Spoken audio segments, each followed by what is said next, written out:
Corny, who do you think you're talking to? If the simple attorneys don't know who the heir is, who does? Oh, come on, Corny. I've done you a lot of favors. What do you say? Who's getting the simple dough? You're asking the wrong guy, Mac. I'm only a press agent. Newspaper man? Wants to know who the heir is. Hang up. Sorry, Mac, I can't... Yeah, Mac, sure, but I ain't the attorney. Hang up. Mr. Cedar is, and I haven't seen him in 2 days. Listen, Cedar, we gotta do something about the newspapers. I'm not interested in newspapers. But it's a great story. Somewhere in this country, a guy is walking into 20 million bucks. Yes, I know. My first concern is to locate the lucky man. When I do, it's your job to keep the newspapers away from him. It's okay with me as long as our weekly stipend keeps coming in. We located him, Mr. Cedar. We found out where he is. Good. Yes, John, we got him. Here's the report. Longfellow Deeds, single, 28, lives in Mandrake Falls, Vermont. Thank heaven. Better wire him right away, John. I'll do no such thing. I'm going there myself. You're going with me too, Anderson. And you too, Cobb. Yes? Make 3 reservations in the first train out from Mandrake Falls, Vermont. Where? Mandrake Falls. M-A-N... Welcome to Mandrake Falls, where the scenery enthralls, where no hardship e'er befalls. Welcome to Mandrake Falls. That's pretty. Are you sure this is the town he lives in? Yes, sir, Mr. Cedar. This is the town, all right. Well, I dropped everything at the office. I hope it's not a wild goose chase. No, sir, we checked it thoroughly. He lives here, all right. Uh-huh. I spy a native. Let's ask him.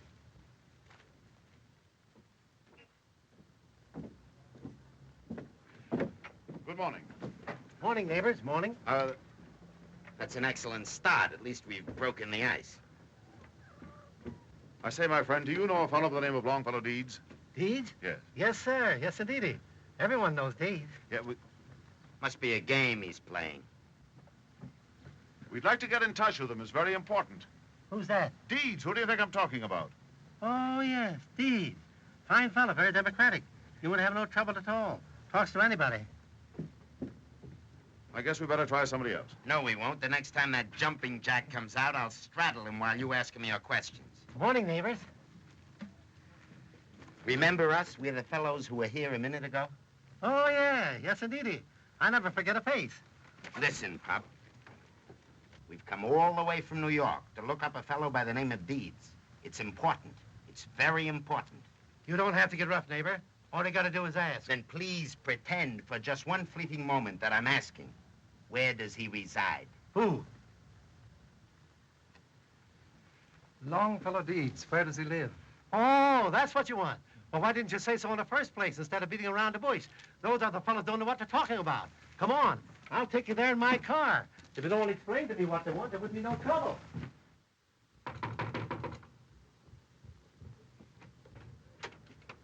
Oh. Will you come in, please, gentlemen? Mr. Deeds in? No, he's over to the park, arranging the bazaar so as to raise money for the fire engine. Mal, you should have known he was in the park. Know it all the time, but these men said they wanted to see the house. Can't read the minds if they don't say what they want. Come in, please. Come in. Can I get you a cup of tea? No, thank you. Sit down. Sure I couldn't get you a glass of lemonade or something. That's very kind of you. Are you related to him? No, I'm his housekeeper. Well, we'd like to find out something about him. What does he do for a living? He and Jim Mason own the Tallow Works. But that's not where he makes his money. He makes most of it from his poetry. He writes poetry? Oh, my goodness, yes. Longfellow's famous. He writes all those things on postcards. You know, for Christmas and Easter and birthdays. Sit down, please. Here's one. He got $25 for this one. When you've nowhere to turn and you're filled with doubt, don't stand in midstream hesitating, for you know that your mother's heart cries out, I'm waiting, my boy, I'm waiting. Isn't that beautiful? Isn't it a lovely sentiment? Yeah. Here he is now.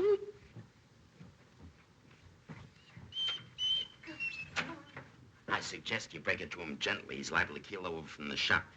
They've been waiting a long while. Who are they? I don't know.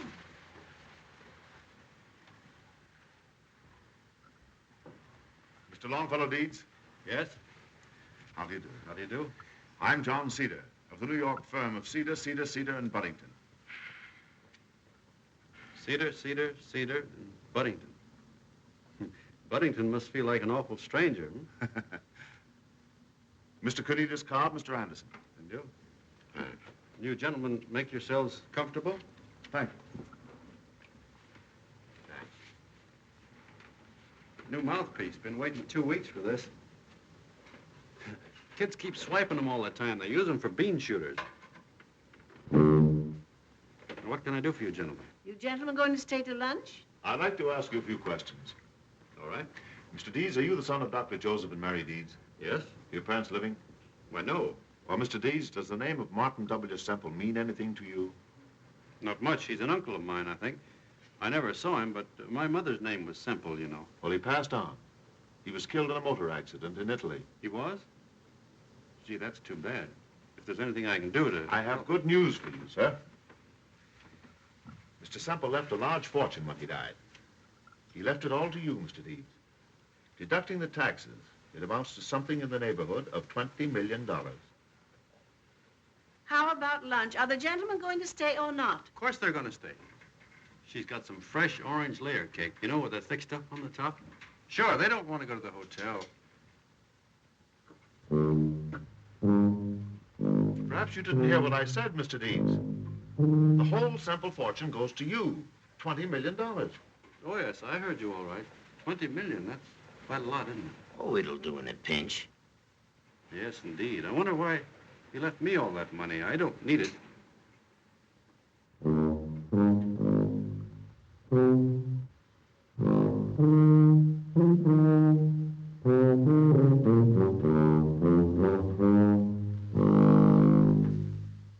Mr. Corp here is an ex-newspaper man, associated with your uncle for many years, a sort of buffer. Buffer? Yeah, a glorified doormat. You see, rich people need someone to keep the crowds away. The world's full of pests. And then there's the newspapers to handle. One must know when to seek publicity and when to avoid it. Cedar, Cedar, Cedar, and Budington. It's funny, I can't think of a rhyme for Budington. Why should you? Well, whenever I run across a funny name, I like to poke around for a rhyme, don't you? No. I've got one for Cobb. Yeah? There once was a man named Cobb who kept Semple away from the mob. Came the turn of the tide, and Semple, he died. Now, poor Cobb's out of a job. Sounds like a 2 weeks' notice to me. Huh? I've gotten the sackaroo in many ways, but never in rhyme. Oh, I don't mean that. I'm sure I'm going to need your help. Oh, that's different if it's just poetry. Are you a married man, Mr. Deeds? Oh, me? No. No, he's too fussy for that. That's what's the matter with him. There's lots of nice girls right here in Mandrake Falls that are dying to be married. Don't pay any attention to her. He's got a lot of foolish notions about saving a lady in distress. Now, you keep out of this. Ah, saving a lady in distress, eh? Well, I suppose we all have dreams like that when we're young. Well, incidentally, we'd better get started. You'll have to pack. What for? You're going to New York with us. When? This afternoon, 4 o'clock. I don't think we got any suitcases. Well, we could borrow a couple from Mrs. Simpson. You know, she went to Niagara Falls last year. I'm kind of nervous. I've never been away from Mandrake Falls in my life. Kind of like to see Grant's tomb, though. Well, I can understand that. We'll take a walk around town, meet you at the train at 4 o'clock. Congratulations, Mr. Deeds. You're one of the richest men in the country. I'll see you later. Goodbye, thank you. See you later, kid. Good day, sir.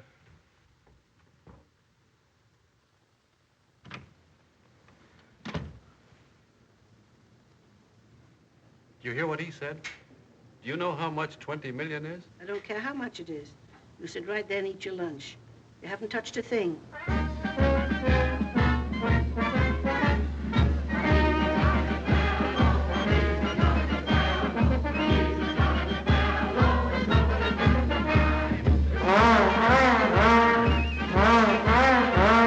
I can't find it. You can't. I've looked everywhere, even went to his house. It's locked up. Probably have a change of heart. He wasn't very anxious to come in the first place. Here comes the train.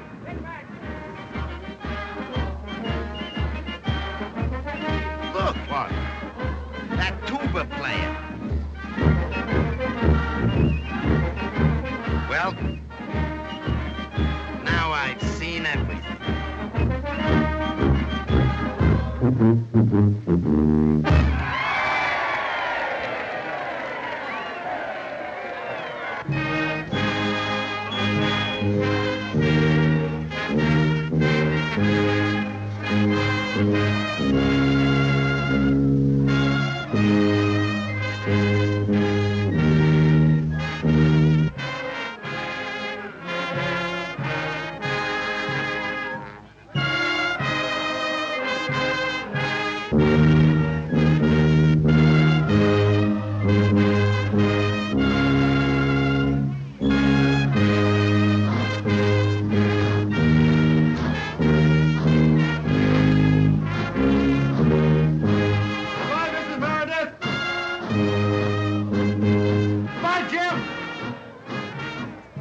Hey,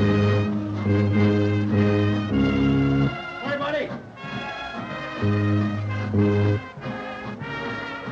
Gosh, I got a lot of friends.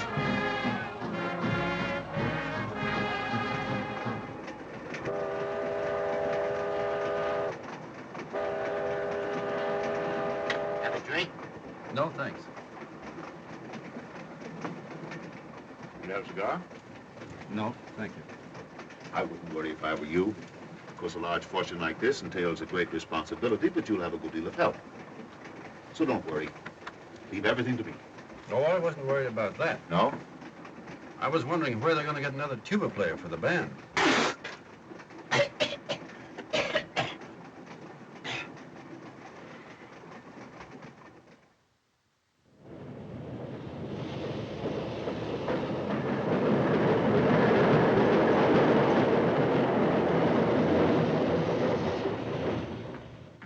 Hello, John. Where have you been? I've been fishing. Morning. Morning, Mr. The office is Morning. Morning, Matt, please. Where are they? Waiting for you in the other Morning, office. Mr. Cedar. Morning. Morning, Mr. Cedar. Morning. Good morning. Morning. Hello, boys. Well, John. Well, what's he like? We've nothing to worry about. He's as naive as a child. John. Close that door. Will you get Mr. Cedar on the phone, please? Come on, John. What happened? You know, the smartest thing I ever did was to make that trip. John, did you get the No, power? Budington, I didn't get the power of attorney, but don't worry, I will. I asked him last night what he was going to do with the money. What do you suppose he said? I can't imagine. He said he guessed he'd give it away. Give it away. The boy must be a nitwit. Well, John, you had the right hunch. John, if you don't mind my saying so, we can't I know, afford- Budington, we can't afford to have the books investigated right now. You must have said that 1,000 times already. But what if they fall into somebody else's hands? Well, it hasn't happened yet, has it? But $500,000, my goodness, where would Will we you get stop that? worrying? It was I who got old man Semple to turn everything over to us, wasn't it? And who got the power of attorney from him? All right, and I'll get it again. I'll take it easy. Those books will never leave this office. Yokel. Nothing but a yokel. Your uncle must have been mad to leave all that money to him. You're as closely related to him as he is, and what did you get? I say, what did you get? Stop yelling. Can I help it if my uncle didn't like me? I told you to be nice to him. 10 years we've been waiting for that old man to kick off. And then we were going to be on Easy Street. Yeah, on Easy Street. Shut up. It's too late now, and you're a nuisance. That's just what I'm going to be, a nuisance.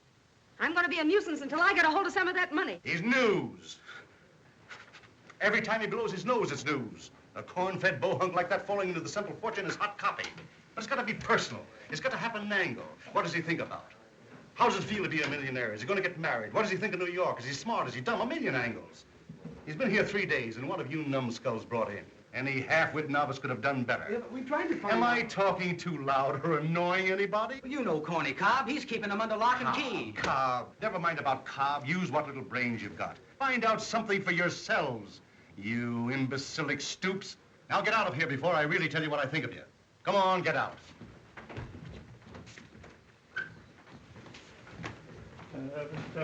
What was that? Huh? I said you had dirty plaster. You too. Thought I could depend on you, but you're getting as bad as the rest of them. Look, I can do it. What's gotten into you, babe? I remember the time when you'd blast this town wide open before you'd let Cobb get away with a thing like this. Oh, he's not getting away with anything. Listen, babe, get me some stuff on this guy and you can have... Can I have a month's vacation? with pay.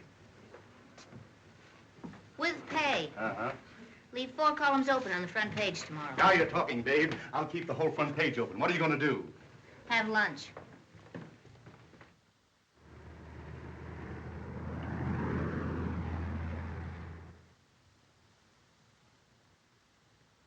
First time I ever had a suit made on purpose.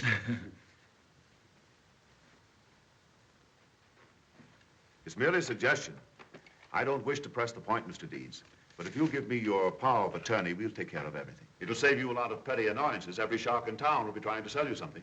Oh, yes, there've been a lot of them around here already. Strangest kind of people. Salesmen, politicians, moochers, all want something. Haven't had a minute to myself. Haven't seen Grant's tomb yet. Well, you see, your uncle didn't bother with that sort of thing. He left everything to us. He traveled most of the time and enjoyed himself. You should do the same thing, Mr. Deeds. Besides wanting to be my lawyer, you want to handle my investments, too. Yes, that is to say... Well, outside of your regular fee, how much extra would it cost? Oh, nothing. No extra charge. Well, that involves a lot of extra work for Yes, but that's an added service a firm like Cedar in Budington usually donates. Budington. Funny, I can't think of a rhyme for Budington yet. The gentlemen from the opera are still waiting in the boardroom, sir. They're getting a trifle impatient, sir. Well, they are. I forgot all about them. What do you think they want? Well, your uncle was chairman of the board of directors. They probably expect you to carry on. I'll tell those mugs to keep their shirts on, that you'll be right down. Thanks.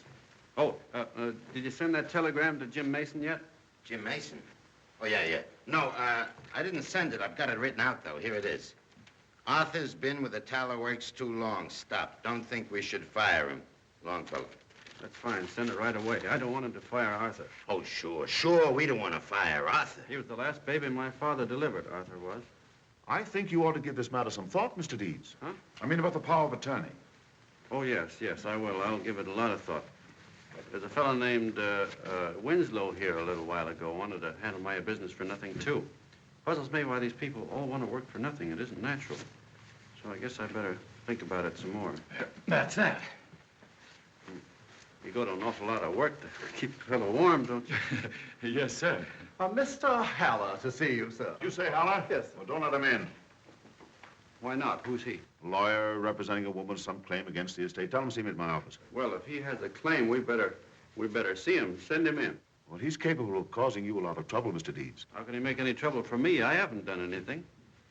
I thought I told you to take this matter up with me, Haller. I'm a little tired of being pushed around by you, Mr. Cedar. I don't care how important you are. Mr. Deeds, I represent Mrs. Semple. Mrs. Semple? Yes, your uncle's common-law wife. She has a legal claim on the estate. Oh, we let the courts decide what her legal... You wouldn't dare go into court with a case like this, and you know it. I leave it to you, Mr. Deeds. Can you conceive of any court not being in sympathy with a woman who gave up the best years of her life for an old man like your uncle? What kind of a wife did you say she was? Common-law wife. And on top of that, there's a child. Child? My uncle? Yes, sir. Well, that's awful. The poor woman should be taken care of immediately. Well, I'm glad to see you're willing to be reasonable, Mr. Deeds. If she was his wife, she should have all the money. That's only fair. I don't want a penny. Don't make any rash You better get promises. right down there. That opera mob's about to break into the Mad Song from Lucia. Oh, I don't want to keep them waiting any longer. They're important people. Very good, sir. Right here, I sir. can't go down like this. Right here, sir. I wish you'd go along with me. Cobb, they're all strangers to me. Oh, what about it, Mr. Deeds? Huh? Oh, you'll excuse me, won't you? I'll be right back.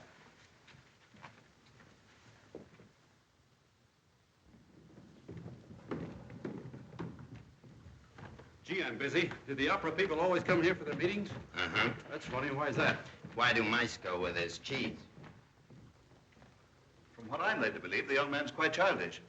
I don't think we'll have any difficulty in getting him to put up the entire amount. After all, it's only a matter of $180,000. Excellent idea. You know, gentlemen, we're really very fortunate the young man is so sympathetic toward music. He plays the tuba in the town band. Here he comes. Good. Now, gentlemen, the first order of business will be the election of a new chairman of the board. As a sentimental gesture toward the best friend that opera ever had, the late Mr. Semple, I think it only fitting that his nephew, Mr. Longfellow Deeds, should be made our next chairman. I therefore nominate him. Second. All those in favor?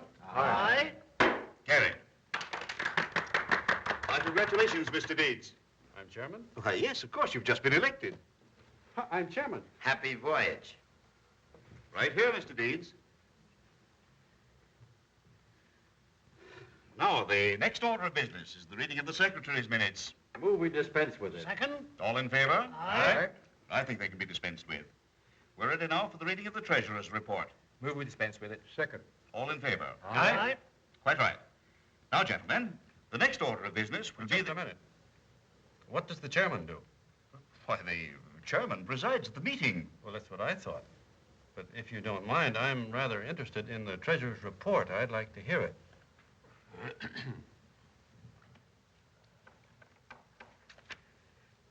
The treasurer reports a deficit of $180,000 for the current year. A deficit? You mean we lost that much?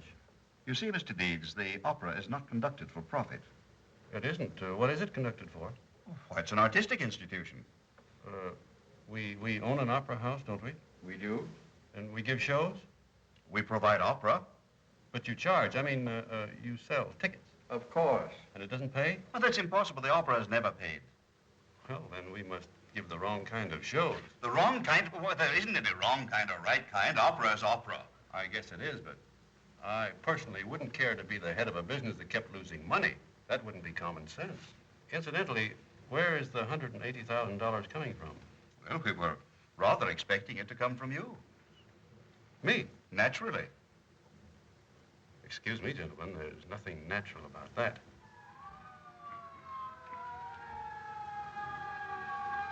Hey, fire engine!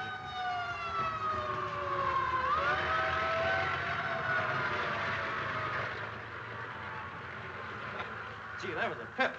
We're going to have one like that in Mandrake Falls pretty soon with a siren, too. Where were we? You see, Mr. Deeds, the opera is not conducted like any ordinary business.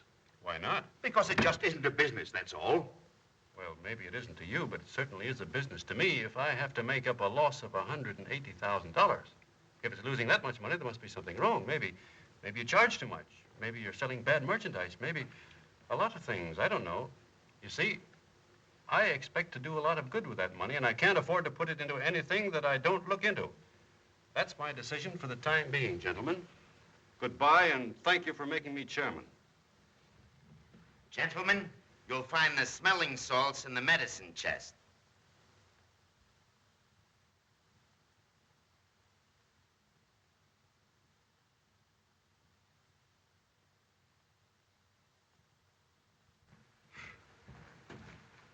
Sorry to keep you waiting so long. Those opera people are funny. They wanted me to put up $180,000. What about it, Mr. Deeds? Why, I turned them down, naturally. No, I mean about my client. Oh, well, we'll have to do something about the common wife. Tails tonight, sir? Tails? Why, that's a monkey suit. Do you want people to laugh at me? I've never worn one of those things in my life. Yes. Goodbye, and thank you, sir. Why? Wants me to wear a monkey suit. Of course, we don't want to appear greedy, Mr. Deeds. Huh? I say we don't want to appear greedy. Oh, that. What do you think you're doing? Why, I'm assisting you, sir. Get up from there. I don't want anybody holding the ends of my pants. Get up from there. Yes. Imagine that. Holding the ends of my pants. Mrs. Semple is entitled by law to 1/3 of the estate. And don't ever get on your knees again, understand? No, sir. Excuse me, what'd you say? Mrs. Semple is entitled to 1/3 of the estate. 1/3, that's about $7 million, isn't it? Well, we didn't expect that much. I'm sure I can get it to settle quietly for $1 million. If there's any talk of settlement, Howler, take it up with me at the office. I'll do no such thing. That's right. Don't you go to his office. There's only one place you're going, and that's out the door. What? Are you making a mistake, Mr. Deeds? Oh, no, I'm not. I don't like your face. Besides, there's something fishy about a person who would settle for $1 million when they can get $7 million. I'm surprised that Mr. Cedar, who's supposed to be a smart man, couldn't see through that. Oh, wait a minute, buddy. One nice thing about being rich, you ring a bell and things happen. When the servant comes in, Mr. Haller, I'm going to ask him to show you to the door. Many people don't know where it is. No use in getting tough. That'll get you nowhere, Deeds. You know, we got letters. Will you show Mr. Haller to the front door? Yes, sir. And listen, there isn't any wife, there aren't any letters, and I think you're a crook, so you better watch your step.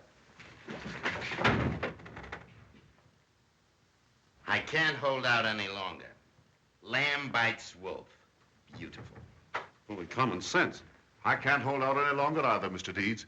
Being an attorney for you will be a very simple affair. You're not my attorney yet, Mr. Cedar, not till I find out what's on your mind. Suppose you get the book straightened out quick so I can have a look at it. Yes, of course, if you wish. But you must be prepared. This sort of thing will be daily routine. If it becomes annoying, you let me know. Goodbye, Mr. Deeds. Goodbye, sir. Even his hands are oily.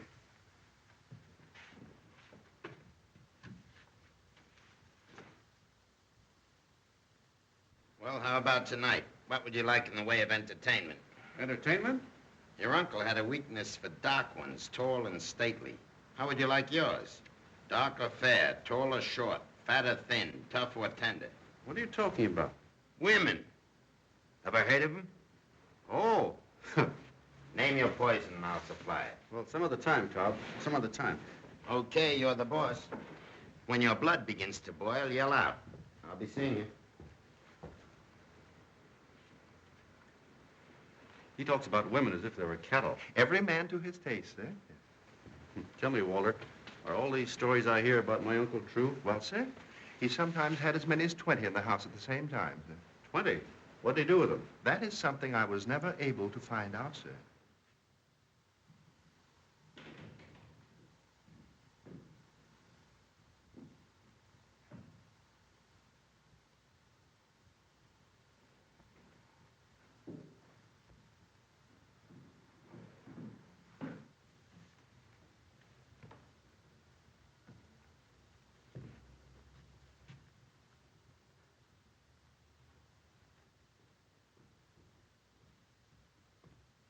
Hey, you going out?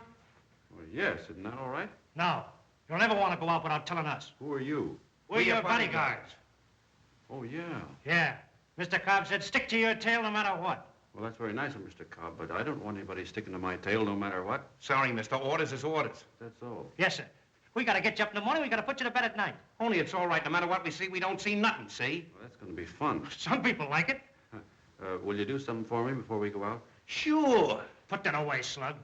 At your service. I got a trunk in that room. Will you get it out for me? Certainly. With pleasure.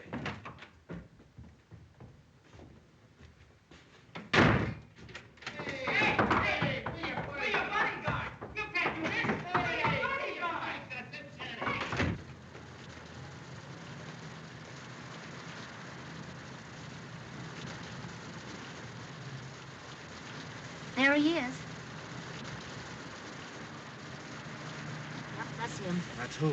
Get your cameras ready and follow me. What are you gonna do? Never mind. Follow me and grab whatever you can get. Yeah, I suppose it's gonna be the same old thing. Well, yeah, that dame's nuts. Right.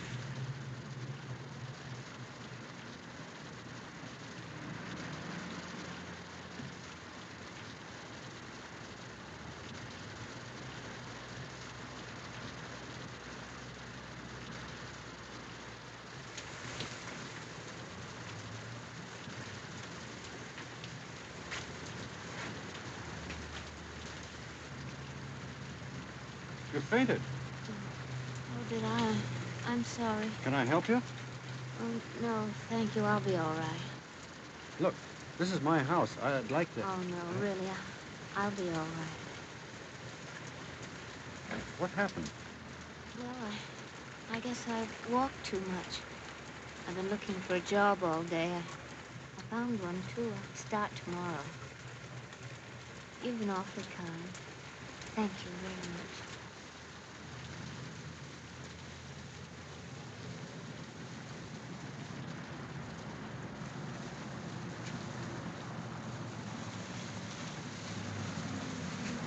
Hey, taxi! Hey, Stu, follow that cab they just got into, will you? Hurry up, step on it. Come on, come on. Hurry up. Go.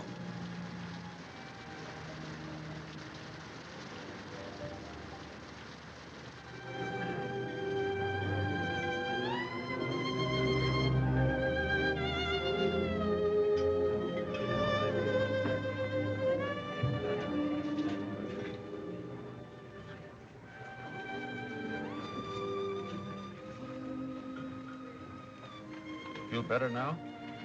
It tastes so good. Mr. Deeds, I don't know how I can ever thank you. Tell me more about yourself. Well, I guess I've told you almost everything there is to tell. My folks live in a small town near Hartford. I'm down here alone trying to make a living. Oh, I'm really just a nobody.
So lovely. Thank you.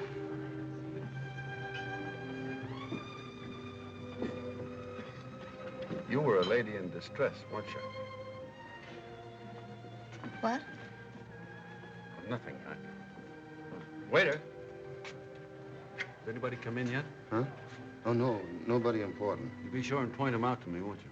Mm-hmm. I'm a writer myself, you know. I write poetry. Mm-hmm. Well, You've been having quite an exciting time here, haven't you? With all these meetings and business deals and society people. Haven't you been having fun? No. That is, I didn't. Not till I met you. I like talking to you, though. Imagine my finding you right on my doorstep. Brookfield just come in. Who? The poet? Where? Over at that big round table, the one that looks like a poodle. Look, there's Brookfield, the poet. Oh, really? Pardon. Longfellow Deeds that just inherited the simple fortune wants to meet you.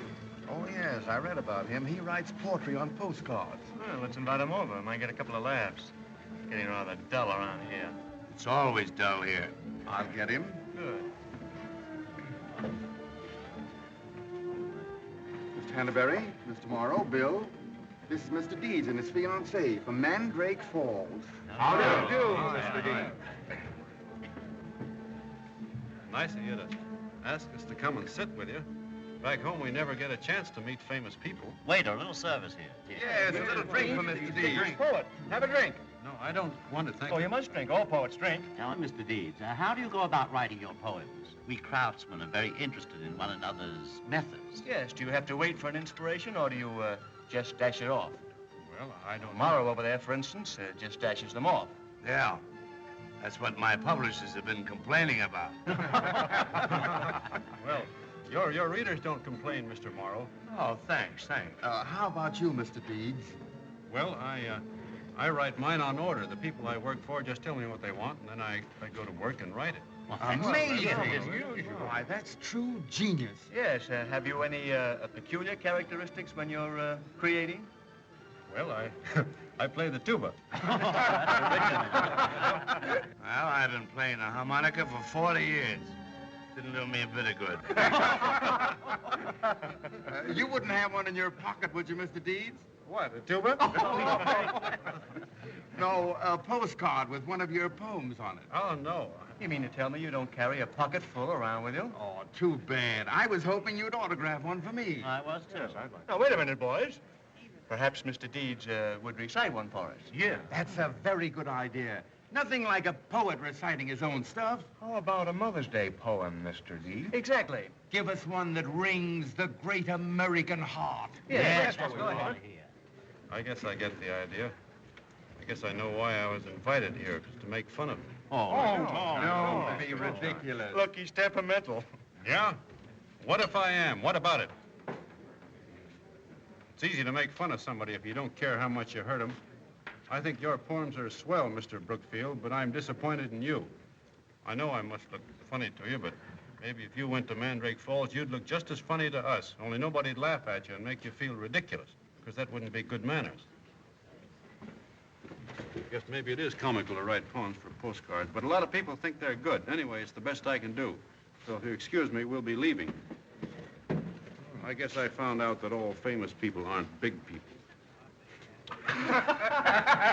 Just burning up. There's just one thing more. If it weren't for Miss Dawson being here with me, I'd probably bump your heads together. Oh, I don't mind. Well, then I guess maybe I will.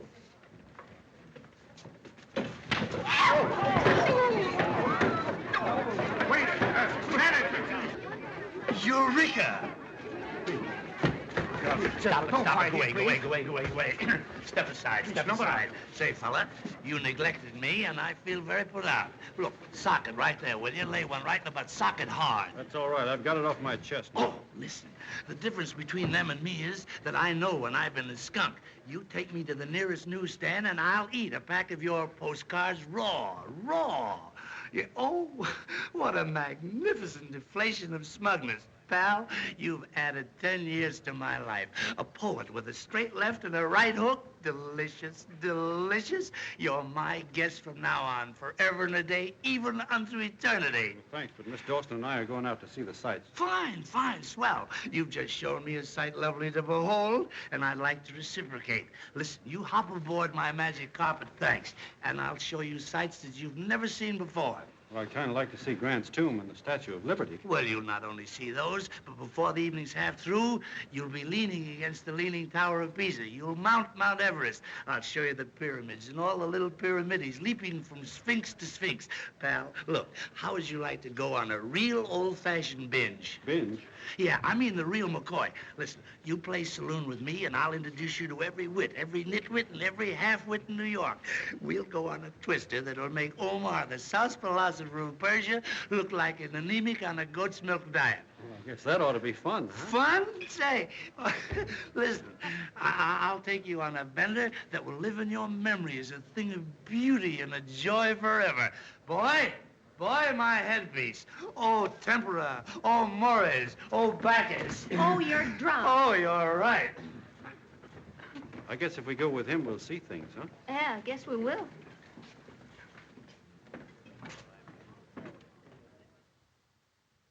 I play the tuba to help me think. This is one of the many startling statements made by Longfellow Deeds, New York's new Cinderella man, who went out last night to prove that his uncle, the late M.W. Semple, from whom he inherited $20 million, was a rank amateur in the art of standing the town on his cauliflower ear. Cinderella man. That's sensational, babe, sensational. Took some high-powered acting, believe me. Did it?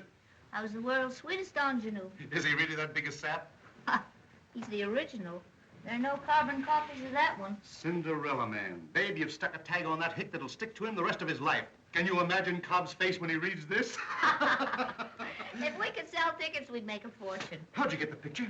Had the boys follow us. Marvelous. At 2 o'clock this morning, Mr. Deeds tied up traffic while he fed a bag full of donuts to a horse. When asked why he was doing it, he replied, "I just wanted to see how many donuts this horse would eat before he asked for a cup of coffee."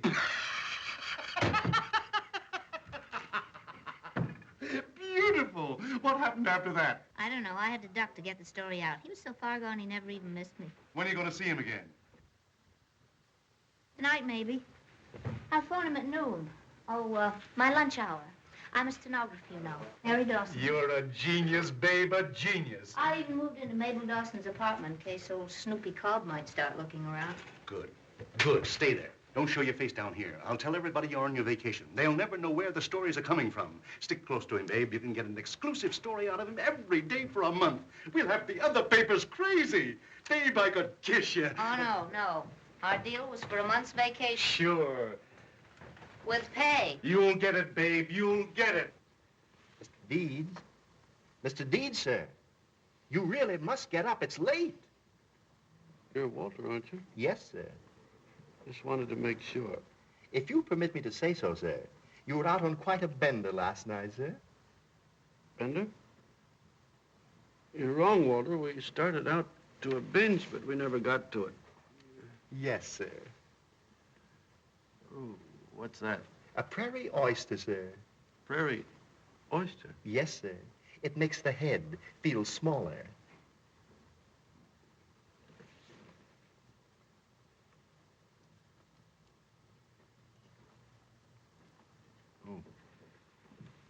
Is Miss Dawson called yet? Miss Dawson, sir? No, sir. No, Miss Dawson's called, sir. She's a lady in distress. She wouldn't let me help her. Got a lot of pride, I like that. Oh, I do too, sir. I better call her up and apologize. I don't remember taking her home last night. I'd venture to say, sir, you don't remember much of anything that happened last night, sir. What do you mean? I remember everything. Hand me my pants. I wrote her phone number on a piece of paper. You have no pants, sir. You came home last night without them. I did what? As a matter of fact, you came home without any clothes. You were in your shorts. Yes, sir. Oh. Don't be silly, Walter. I couldn't walk around on the streets without any clothes. I'd be arrested. That's what the two policemen said, sir. What two policemen? The ones who brought you home, sir. They said you and another gentleman kept walking up and down the street shouting, "Back to nature. Clothes are a blight on civilization. Back to nature." Listen, Walter. If a man named Morrow calls up, tell him I'm not in. He may be a great author, but I think he's crazy. The man's crazy, Walter. Yes, sir. Oh, by the way, did you... The knee. But how will I put on the slippers, sir? Yes.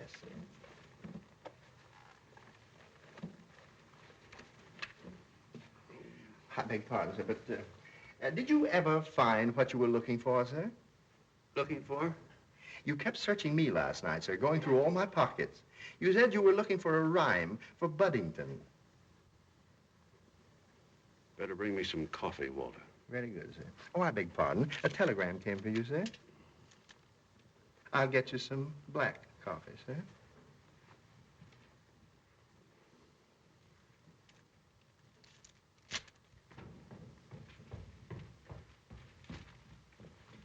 Did you see all this stuff in the paper? Arthur wants to quit. Arthur? Who's Arthur? He's the shipping clerk at the teleworks. He wants a $2 raise or he'll quit. What do I care about Arthur? Did you see this stuff in the paper? How did it get in there? What did you do last night? Who are you talking to? And what did you do to those bodyguards? They quit this morning, said you locked them up. Oh, they insisted on following me. What do you think bodyguards are for? What do they mean by this, Cinderella Man? Are those stories true? Cinderella Man, what do they mean by that? They'd call you anything if you gave them half a chance. They got you down as a sap. I think I'll go down and punch this editor in the nose. No, you don't. Get this clear. Sucking people in the nose is no solution for anything. Sometimes it's the only solution. Not editors. Take my word for it. Not editors. If they're gonna poke fun at me, Listen, Longfellow. You got brains, kid. You'll get along swell if you'll only curb your homicidal instincts and keep your trap shut. Don't talk to anybody. These news hounds are out gunning for you. Well, what about this Cinderella Man? That's my job. I'll take care of that. I'll keep that stuff out of the papers if you'll help me. But I can't do anything if you go around talking to people. Will you promise me to be careful from now on? Huh? Yes, I guess I'll have to. Thank you. If you feel the building rock, it'll be me blasting into this editor.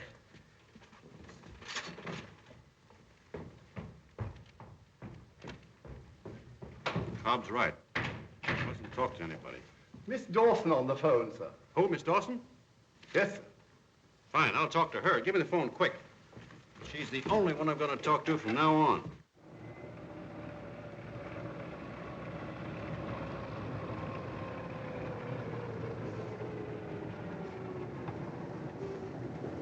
Awfully nice of you to show me around like this. I enjoy it.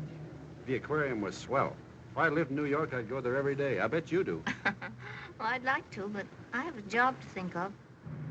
Hey, flappers, you better keep following that bus. Keep your shirt on. Well, it looks as though if we're going to get no pictures tonight. They've already got him drunk again. Got any news? I mean, has anything exciting been happening lately? Sure. I met you. What's happening about the opera? Oh, that? Well, we had another meeting. I told him I'd go on being chairman if... I'm chairman, you know. Yeah, I know. Well, I told him I'd play along with them if they lowered prices and cut down expenses and broadcast. Oh. What'd they say? Gee, you look pretty tonight. What'd they say? Huh? Oh, well, they said I was crazy. Said I wanted to run it like a grocery store. What are they going to do? You always wear your hair like that? Isn't it a scream? Cinderella Man, that dope. I'd like to get my hooks into that guy. Don't worry, someone's probably taking him for plenty. If they were men, I'd knock their heads together. Have you seen the papers? Uh-huh. That's what I like about you. You think about a man's feelings. I'd like to go down to that newspaper and punch the fellow in the nose that's writing that stuff. Cinderella Man. I guess pretty soon everybody will be calling me Cinderella Man.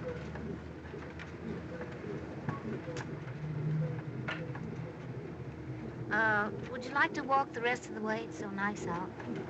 Yes. Yeah, let's.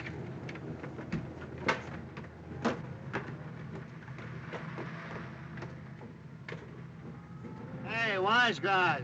He's getting off. Hey, come on, pull up the curb. Up the curb. Oh, come on. Don't you want to see it? Well, feast your eyes, Grants, too. Is that it? Hey, Beetlepuss. The tomb. Well, there you are, Grant's tomb. Hope you're not disappointed. It's wonderful. To most people, it's an awful letdown. Huh? I say to most people, it's a washout. Well, that depends on what they see. Now, what do you see? Me? Oh, I see a small Ohio farm boy becoming a great soldier. I see thousands of marching men. I see General Lee with a broken heart surrendering. And I can see the beginning of a new nation, like Abraham Lincoln said. And I can see that Ohio boy being inaugurated as president. Things like that can only happen in a country like America. Excuse me.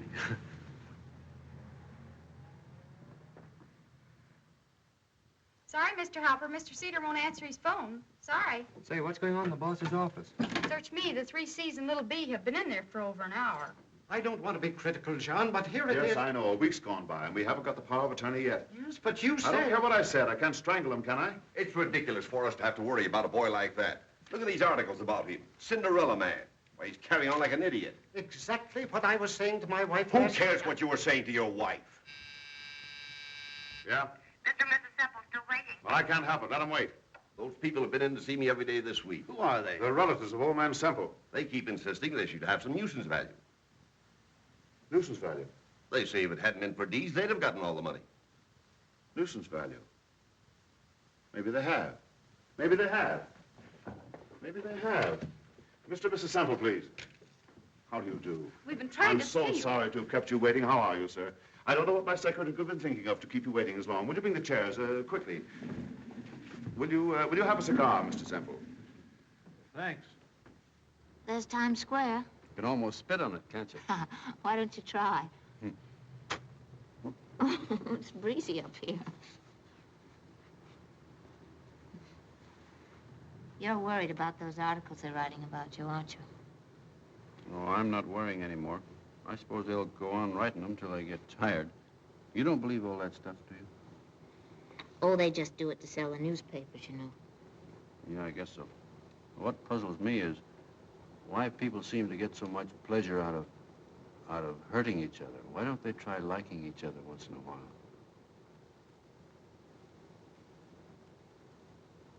Shall we go? Here's a nice place. Yeah. Anyway, there aren't any photographers around.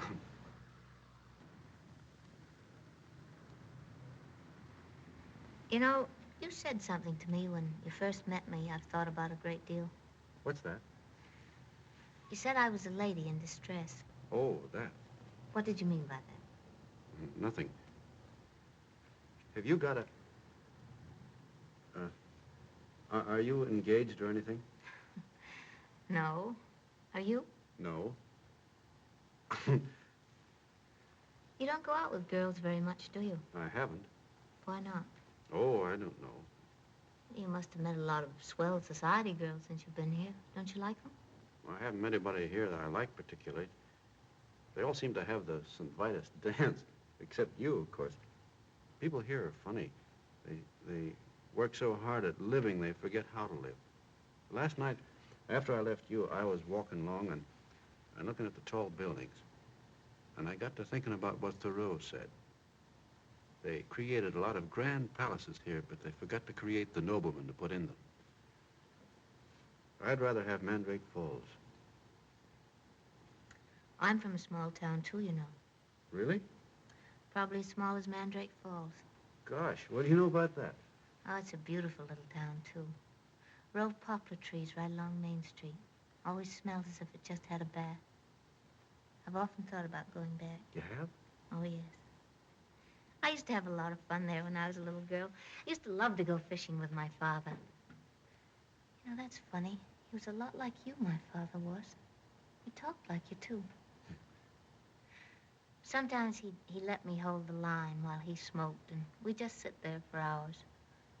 And after a while, for no reason, I'd go over and kiss him and sit in his lap. He never said very much, but once I remember him saying, "No matter what happens, honey, don't complain." He sounds like a person well worth knowing. He played in the down band, too. He did? I play the tuba. Yeah, I know. Oh, well, what did he play? The drums. He taught me to play some. He did? Mm-hmm. I can do Swanee River. Would you like to hear me? Sure.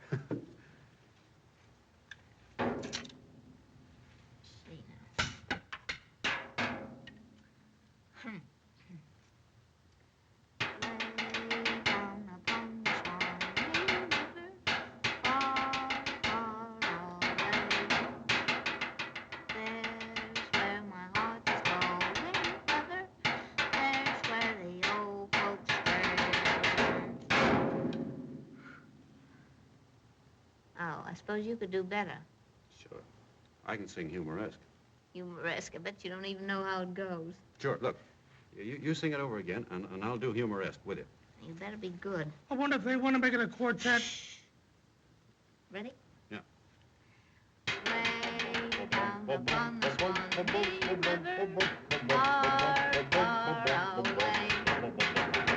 There's where my heart is going ever. There's where the old folks stay. Oh, the world is sad and dreary everywhere I roam. Fire engine.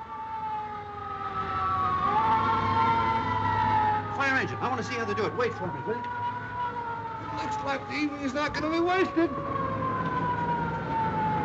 Hello. What do you want? Captain Deeds. Fire volunteers. Mandrake Falls. Hi, Cap. Boys, meet the captain. Hi, Captain.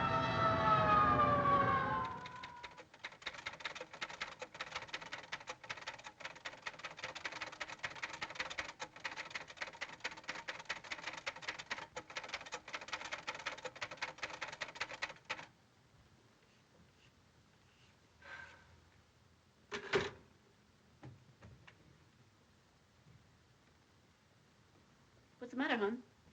Nothing. What's up, babe? Something's eating you. No, it's nothing. My unfailing instinct tells me something's gone wrong with the stew. Don't be ridiculous. You haven't gotten very far, have you? That's where you were an hour ago. Come on, let's knock off and go down to Joe's. The gang's waiting for us. I can't ride it, Mabel. I don't know what's the matter with me.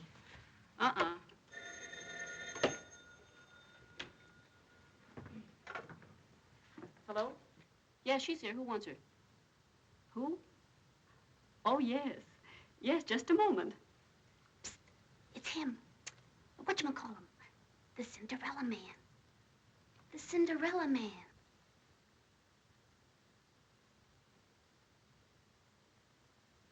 Hello.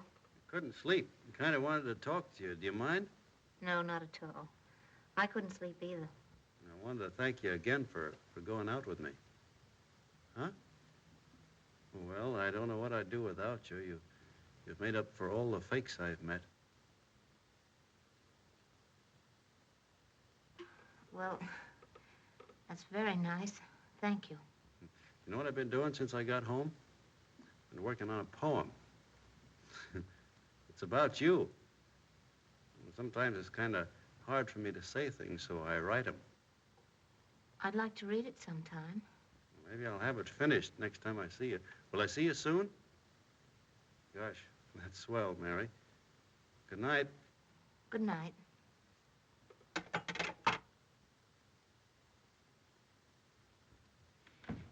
Mabel, that guy's either the dumbest, stupidest, most imbecilic idiot in the world, or else he's the grandest thing alive. I can't make him out.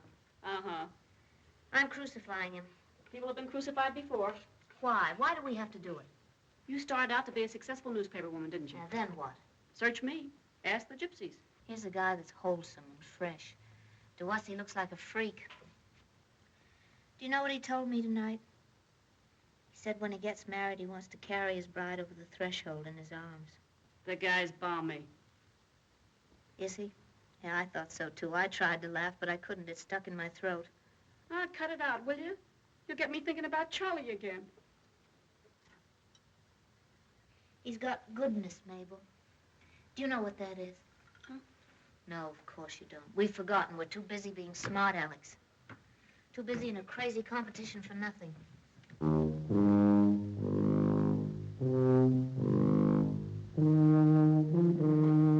I beg pardon, sir. I beg pardon, sir. Huh? Madame Pomponi is on the telephone, sir. Who? Madame Pomponi. She says that everything is all set for the reception. What do you mean by coming in here when I'm playing? But she's on the telephone, sir. Get out. The evil finger's on you. The finger, sir. Get out! Yes, sir.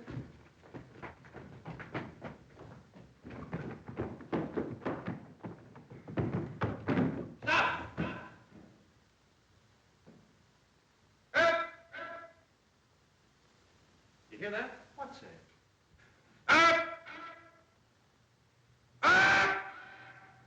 Why, that's an echo, sir. You try it. Me, sir? Yeah. Louder.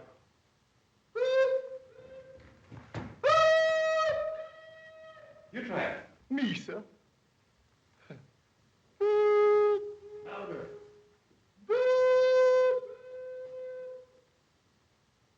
You try it. All together. Again.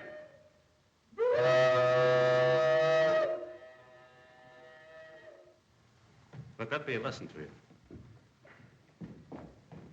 Go back to your rooms, both of you.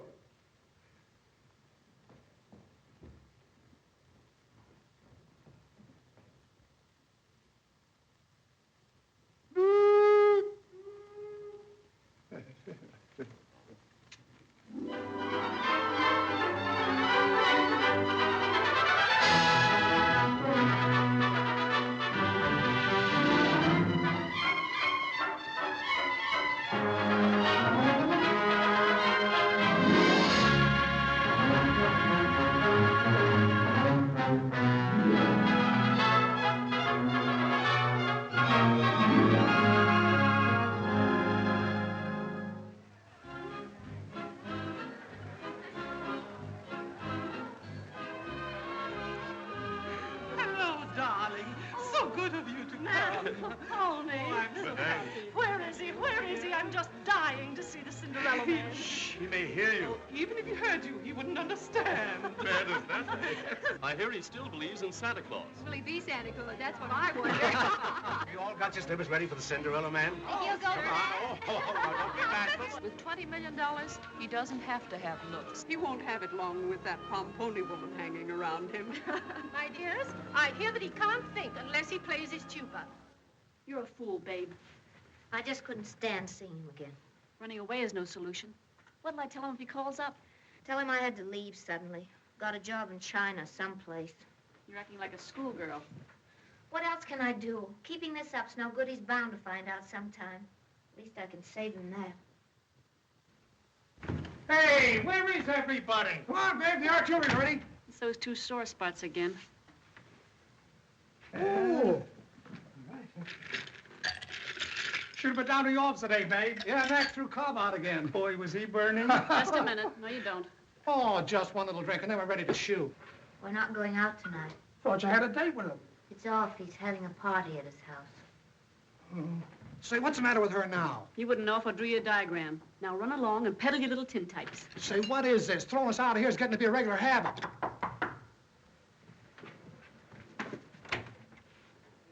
Is Mary Dawson here? I'm Longfellow Deeds. Oh, yes, of course. Longfellow Deeds. Come in. Step in, please. You're Mabel, her sister, aren't you? Huh? Oh, yes. Yes, of course, her sister. Yes, I've been her sister a long time. Is she home? Yeah. What? Is Mary home? Oh, Mary. Oh, yes, of course. Well, I don't know whether she's home or not. I'll see. But there she is. Of course she's home. Hello. That's stupid of me. Hello, Mary. Yeah, I waited in the park for you over an hour. I thought maybe you'd forgotten. I didn't think you could come with a party and everything. Oh, I wouldn't let them stop me from seeing you, so I threw them out. You threw them out. You mean by the neck or something? Sure, they got on my nerves, so I threw them out. I guess that'll be in the papers tomorrow. It'll give them something else to laugh at. I don't mind, though. I had a lot of fun doing it. Would you like to go for a walk? Yeah, if it isn't too late. I'll get my hat.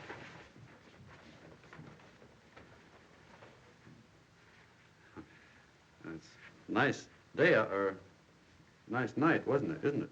Yes, lovely. We've had a lot of nice weather lately.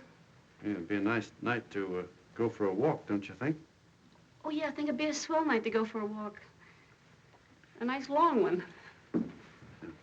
Ready? Gosh. She looks better every time I see her. Thank you. Good night. Don't worry, I won't keep her out late. Thank you so much. Good night.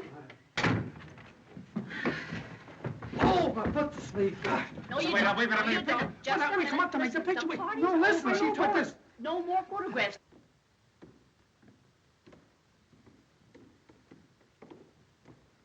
wanted to take a walk, Mary, because I wanted to talk to you. Let's just walk, hmm? All right.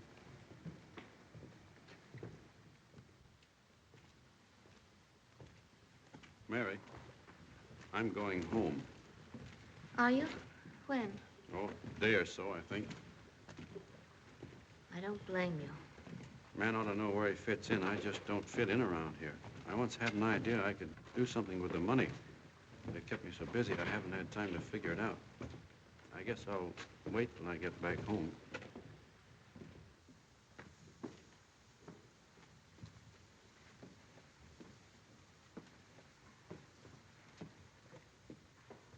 Do you mind if I talk to you, Mary? You don't have to pay any attention to me. No, I don't mind. All my life, I've wanted somebody to talk to. Back in Mandrake Falls, I used to always talk to a girl. A girl? Well, an imaginary one. I used to hike a lot through the woods, and I'd always take this girl with me so I could talk to her. I'd show her my pet trees and things. Sounds kind of silly, but we had a lot of fun doing it. She was beautiful. I haven't married because I've been kind of weighty. You know, my mother and father were a great couple. And I thought I might have the same kind of luck. I've always hoped that someday that imaginary girl would turn out to be real.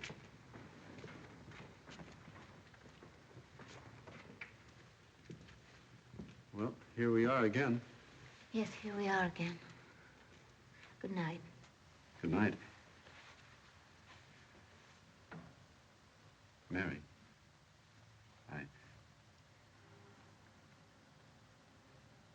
excuse me. Goodbye, darling. Don't let anybody hurt you again, ever. They can't anyway.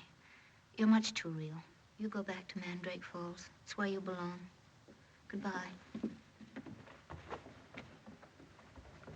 Mary, you know the poem I told you about? It's finished. Would you like to read it? It's to you. Yes, of course.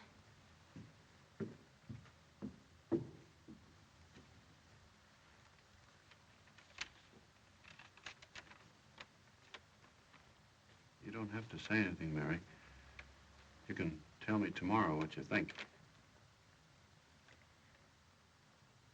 I tramped the earth with hopeless beat, searching in vain for a glimpse of you. Then heaven thrust you at my very feet, a lovely angel, too lovely to woo. My dream has been answered, but my life's just as bleak. I'm handcuffed and speechless in your presence divine. For my heart longs to cry out, if it only could speak. I love you, my angel. Be mine. Be mine. Oh, darling.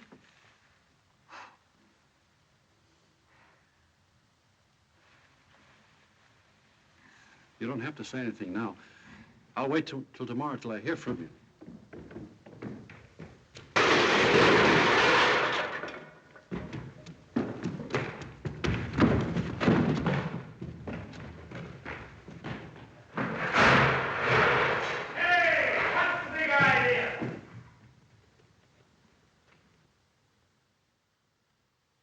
Stop it, babe, stop it.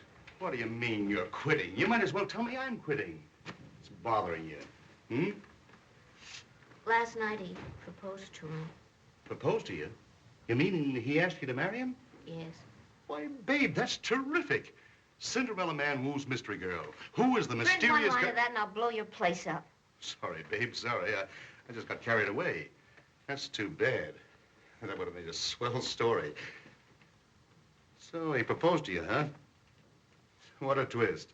You set out to nail him and he... Yeah. Funny twist, isn't it? Hey. You haven't gone and fallen for that mug, have you? Well, I'll be. Oh, that's tough, babe. What are you going to do? I'm going to tell him the truth. Tell him you're Babe Bennett? Tell him you've been making a stooge out of him? I'm having lunch with him today. He expects an answer. It's going to be pretty. You're crazy. You can't do that. He'll probably kick me right down the stairs. I only hope he does. I'll put you on another job. You need never see him again, huh? That's the rub. Oh, it's as bad as that, huh? Telling him's a long shot. I'm going to take it.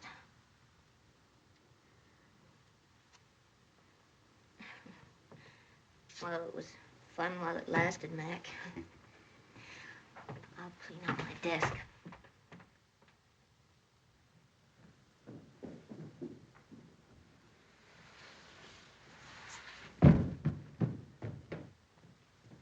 How's it going? Okay? Yes, quite all right, thank you, sir. Gold, huh? Yes, sir. 14 karat. Yes, sir. Is that the best you got? Oh, yes, sir. Those flowers are too high. Yes, sir. Won't be able to see her. Get a smaller bowl, will you? Yeah, a smaller bowl of flowers, yes. Yes, sir. Smaller bowl of flowers. Get that stuff I was telling you about? Stuff, sir? Yeah, that goo. That stuff that tastes like soap. Oh, yes, sir. Here it is, sir. The pâté de foie gras, sir. Yeah. That's fine. Have a lot of it because she likes it. Yes. Now you got the idea. It's fine. Sit over there, will you? Me, sir? Yeah.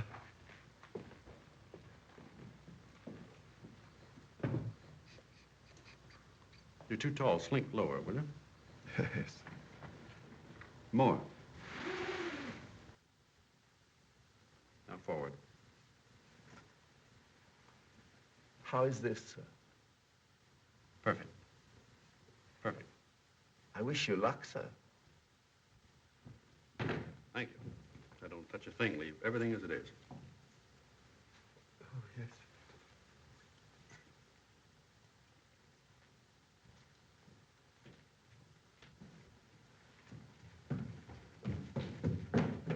Walter! Walter! Walter! Where are you? Yes, sir. What is it, sir? Anything happened? Anything happened, I got to get dressed. I can't meet her like this. But she isn't due for an hour, sir. An hour? What's an hour? You know how time flies, Walter. My tie, will Yes, you? sir. Very good, sir. Yes, sir. Way down upon the Swanee River. Just as I suspected, wise guy. I don't mind you making a sap out of yourself, but you made one out of me, too. Will you tell the gentleman I'm not in? Mary Dawson. Mary Dawson, my eye. That dame took you for a sleigh ride that New York will laugh about for years. She's the slickest, two-timing, double-crossing... What are you talking about? All right, go ahead, sock away, and then try to laugh this off.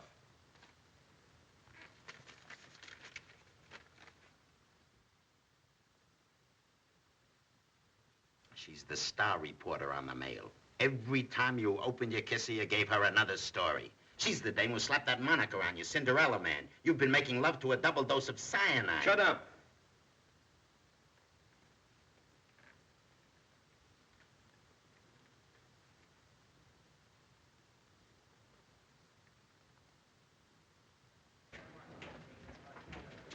Oh, listen, babe, I can't let you quit now. You're not going through with this thing, are you? This is for you, Matt. Names of all the head waiters in town. You can always buy a bit of choice candy from them at reasonable prices. I've seen them get in a rut like you before, but they always come back. Hello? Yes? Just a minute. It's for you. In a couple of weeks, you'll get the itch so bad you'll be working for nothing. Hello? Babe Bennett? Just a minute.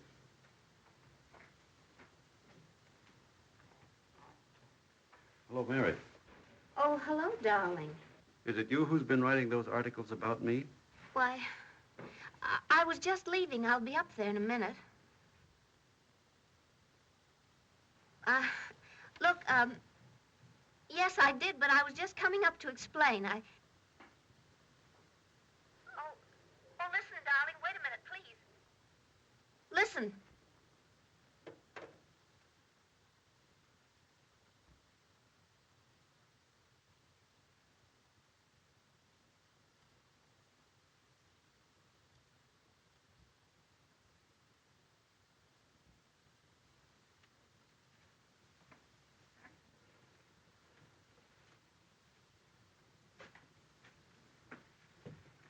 I beg pardon, sir. Shall I serve the wine with the squab, sir? I beg pardon, sir.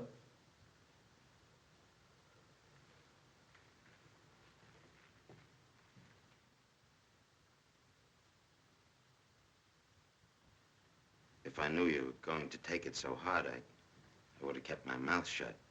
I'm sorry.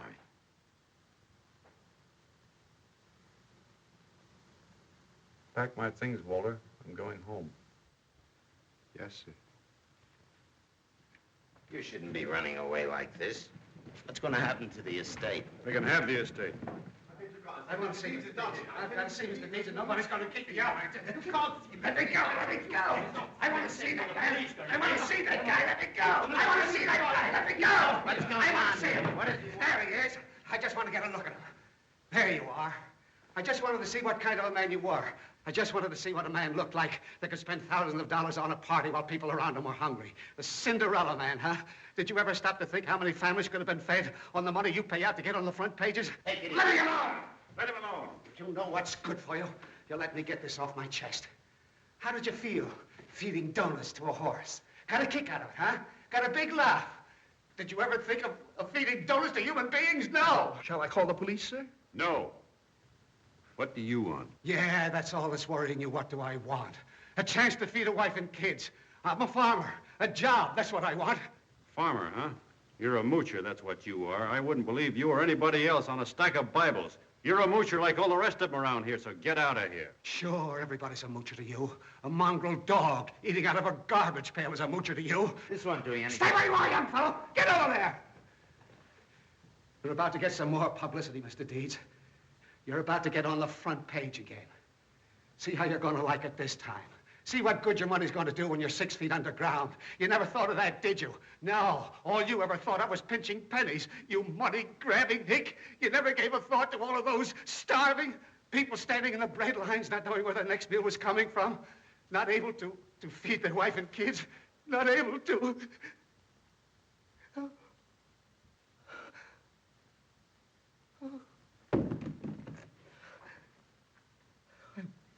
I'm glad I didn't hurt nobody.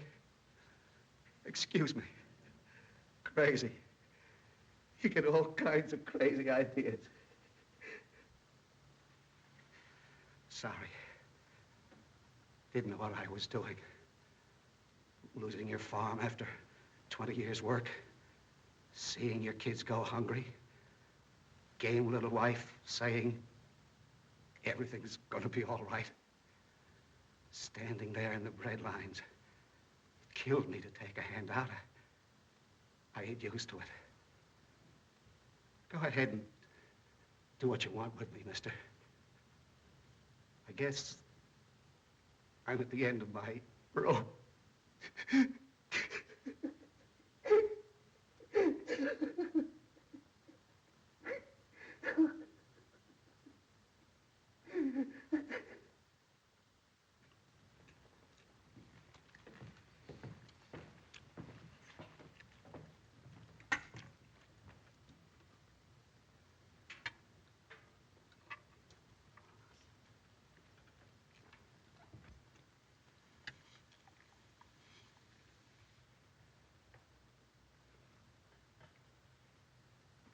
Could I take some of this home with me?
you married? Yes, sir. Any children? No, no children. All right, Mr. Dodsworth, I think you'll qualify. Take this to that desk over there for further instruction. Thank you very much. Next, please. How many does that make? You've okayed 819. Is that all? That's all. It's going awfully slow. We need 1,100 more. Hello? Yes. Yeah. The water development seems okay. I don't like the road layout yet. Come up tonight about 10 and bring the maps. Right. Here's the order for the plows. We got a good price on them. That's fine, thanks. I'll look them over later. Mr. Deeds, my wife wanted me to tell you she prays for you every night. Right. Well, thanks. How do you do? What is your name? George Rankin, sir. No, we're not buying any bulls. What's that? Listen, fella, bull's what I've been selling all my life. We've very little time. He's ordered me to turn everything over to him immediately. We have to work fast before he disposes of every penny. See, I told you something could be done. I knew it all the time. Sign it, dear. We may get into trouble. Oh, don't be so squeamish. There's millions involved. After all, you have your legal rights. You're his only living relative. What's it say? That's your agreement with Mr. Cedar in case we win. You see, my end is going to be rather expensive. I have a lot of important people to take care of. I have the legal machinery all set and ready to go. I've been working on nothing else for the last week. You say the word, and we'll stop this yokel dead in his tracks. Sign it. Oh, all right. Charlie, we're off. Papers all set? All set. Okay, then go to it. And Charlie, find out who wrote those newspaper articles and subpoena him right away. Okay. So what is your name? Christian Svensson. Farmer? Yes, ma'am. Where is your farm? South Dakota North. South Dakota North? South Dakota, but on the top. Oh. What about your knocking off for lunch? Not hungry. Want to get through this work in a hurry, and then I want to go home. Come on, what are you trying to do, kid? Keel over? You haven't been out of this house in 2 weeks. Well, maybe I'll have a sandwich. Do you mind waiting a few minutes? Oh, sure. If you like to have a sandwich, I can give you one, please. Thanks. Thank you. Never mind, Cobb.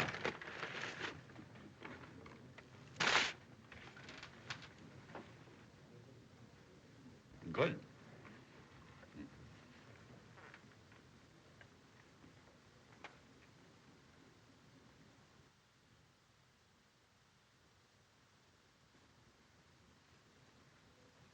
Cobb.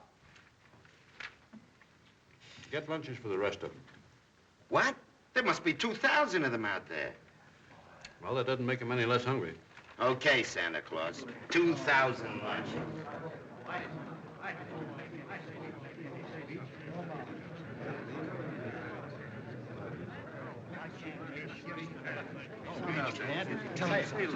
Say something. Go ahead. Tell him. Mr. Deeds, the boys here wanted me to say a little something. They just want me to say that, well, they want me to say that we think you're swell, and that's no baloney.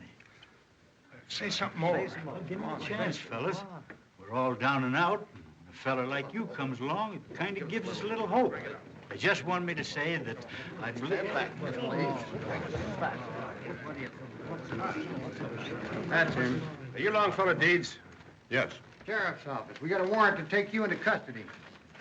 Oh, what? A warrant for your arrest. You'll have to come along with us. What's up? What do you monks want? I don't know nothing, buddy. All I know is the sheriff gives me an insanity warrant to execute. Insanity? Who says he's insane? The complainant is a relative of the late Martin Semple. The charges are that Mr. Deeds is insane and incapable of handling the estate. Somebody got panic-stricken about his giving his dough away, huh? Well, where do you think you're going to take him? County hospital. Of course, that's only temporary. A hearing will follow immediately. That's fine. Just because I want to give this money to people who need it, they think I'm crazy. That's marvelous. That makes everything complete. Let's get it going. Wait a minute, not so fast. We're going to get a lawyer. I'll call Cedar. Oh, don't bother. As a matter of fact, I'm from Mr. Cedar's office. He represents the complainant. Let's go. We're wasting a lot of time. All right, I'll go, but get your hands off me.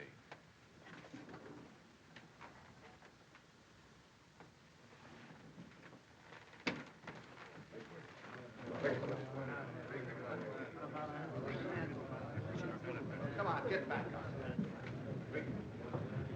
Stand back. Come on, get back. Come on,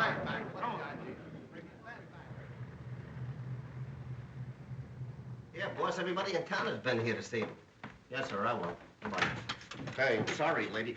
Oh, it's you again. Oh, please, I've got to see Now, him. listen, sister, for the 14th and last time, he don't want to see nobody. Well, will you just give him my name? Listen, Toots, just between us, there ain't a thing in the world the matter with that guy till I mention your name. Then he goes haywire. What are you gonna do? Just sit back and let them railroad you? It's as pretty a frame-up as ever hit this rotten town. If you just let me get you a lawyer.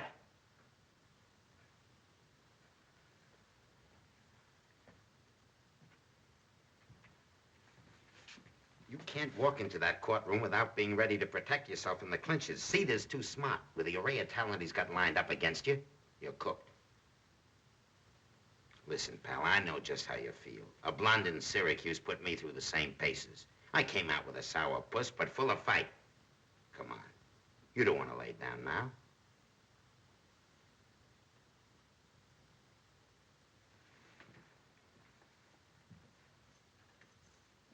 Do you realize what's happening? They're trying to prove that you're nuts. If they win the case, they'll shove you in the bug house. The moment they accused you of it, they had you half licked. You've got to fight.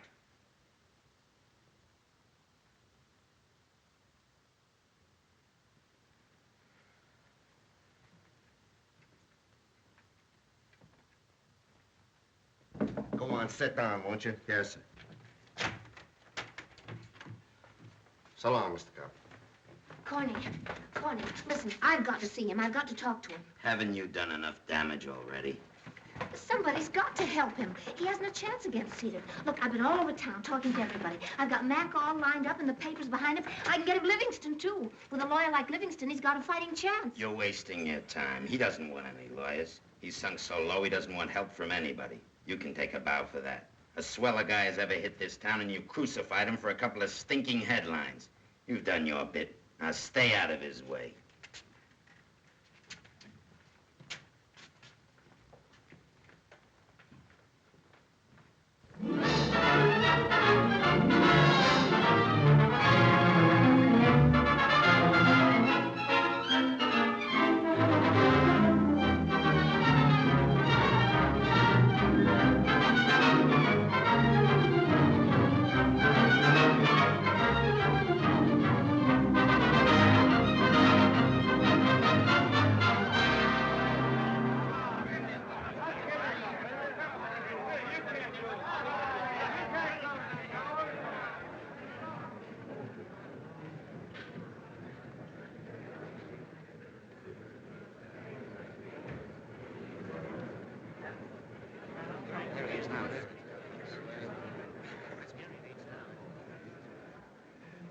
Here he is.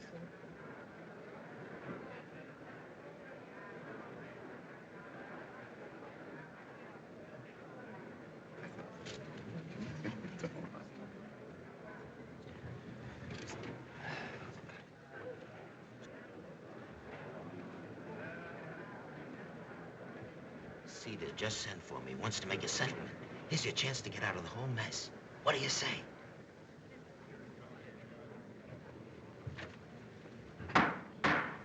Rise, please.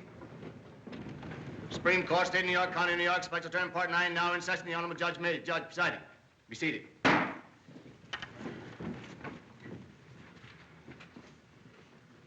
The court wishes to warn those present it will tolerate no disturbances.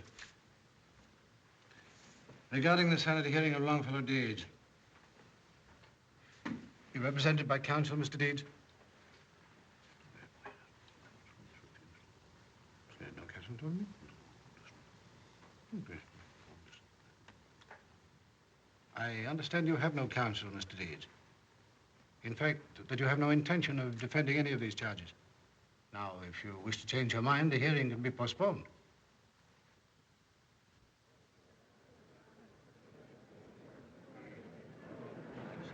Crazy.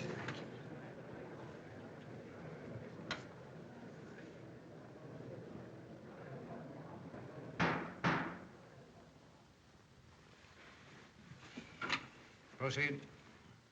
And in the interest of my client, the only other living relative of the late Martin W. Semple, we cannot permit a fortune so huge to be dissipated by a person whose incompetency and abnormality we shall prove beyond any reasonable doubt. I have before me a series of articles written by a newspaper woman who was an eyewitness to his conduct ever since he came to New York. She tells how in the midst of a normal conversation he would suddenly begin playing his tuba. She tells of his attack upon several of our eminent writers for no apparent reason. I myself, unable to keep pace with his mental quirks and constantly fearful of assault, turned down an opportunity to represent him as his attorney. This newspaper woman, whom we have subpoenaed to testify, tells how he held up traffic for an hour feeding donuts to a poor horse. We have photographs to substantiate this little episode. Another photograph showing Mr. Deeds jumping aboard a fire engine. This scarcely sounds like the action of a man in whom the disposition of $20 million may safely be entrusted. The writer of these articles, a woman whose intelligence and integrity in the newspaper world is unquestioned, held him in such contempt that she quite aptly named him the Cinderella Man.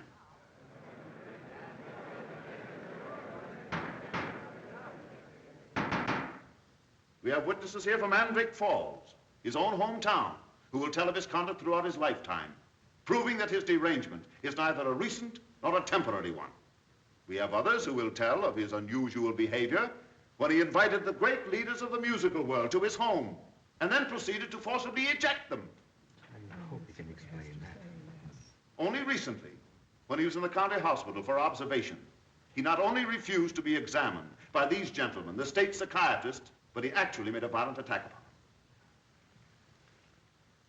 him. In these times, with the country incapacitated by economic ailments and endangered with an undercurrent of social unrest, the promulgation of such a weird, fantastic, and impractical plan as contemplated by the defendant is capable of fomenting a disturbance from which the country may not soon recover. It is our duty to stop it.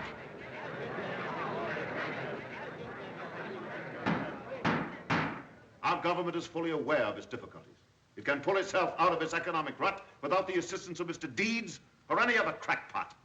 His attempted action must therefore be attributed to a diseased mind, afflicted with hallucinations of grandeur and obsessed with an insane desire to become a public benefactor.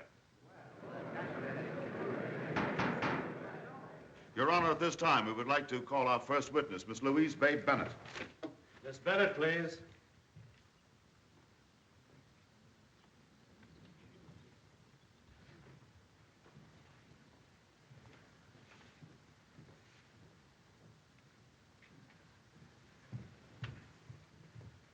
Raise your right hand, please. You solemnly swear the testimony you may give before this court to be the truth, the whole truth, and nothing but the truth, so help you God? I do. State your right name, please. Louise Bennett. Take the stand.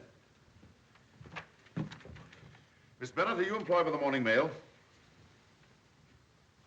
I must ask you to direct your attention to me. Your Honor, this is ridiculous. Please answer the question. The whole hearing's ridiculous. That man's no more insane than you are. It's outrageous. It's obviously a frame-up. They're trying to railroad this man for the money they can get out of him. Your Honor. Young lady, another outburst like that and I shall hold you in contempt. We are not interested in your opinion on the merits of this case. You are here to testify. Sit down and answer questions. Proceed. Thank you, Your Honor. Are you employed by the Morning Mail? No. You're under oath, Miss Bennett. I ask again, are you employed by the Morning Mail? No, I resigned last week. Well, prior to that time, were you employed by the Morning Mail? Yes. Were you given an assignment to follow the activities of Longfellow Deeds? Yes. Did you subsequently write a series of articles about him? Yes. Are these the articles? Yes. Were you present when all these things took place? Yes. Are they true? No. But they did take place. They're colored just to make him look silly. And you saw them happen? Yes, That's but all, Miss Bennett? It isn't all. That's all, I'd like Miss to Bennett. explain. Your Honor, I submit these articles as evidence. Me. What kind of a hearing is this? What are you trying to do? Persecute the man? He's not defending himself. Somebody's got to do it. Miss Bennett, please. I've got a right to be heard. I've attended dozens of cases like this. They're usually conducted without any formality at all. Anybody can be heard. My opinion's as good as these quack psychiatrists. I know him better than they do. Miss Bennett, if you have quite finished, I should like to inform you that one more utterance from you and I shall place you under arrest. I'm willing to hear anything anyone has to say, but I insist upon it being done in an orderly fashion. When you have learned to show some respect for this court, you may return. Until then, you'd better go back to your seat and calm down. This way, miss.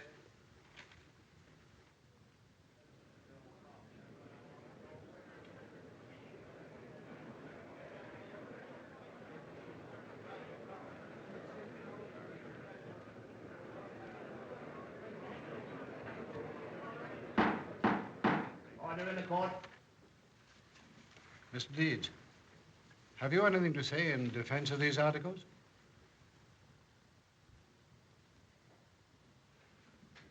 Mr. Deeds.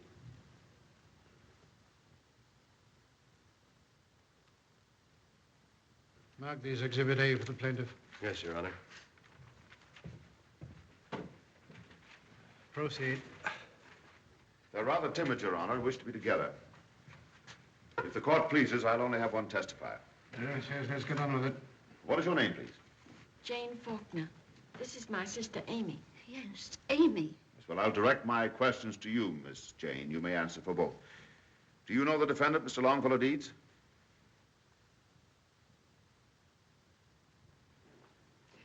Oh, yes. Yes, of course we know him. How long have you known him?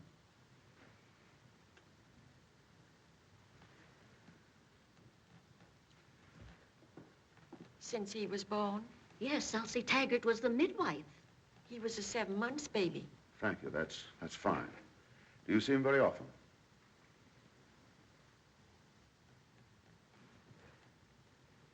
Most every day. Sometimes twice. Must we have the echo? Suppose you just answer, Miss Jane. Now, will you tell the court what everybody at home thinks of Longfellow Deeds?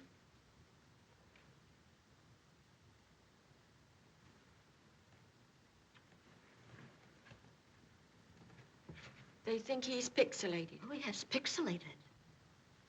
He's what? What was that you said he was? Pixelated. Mm-hmm.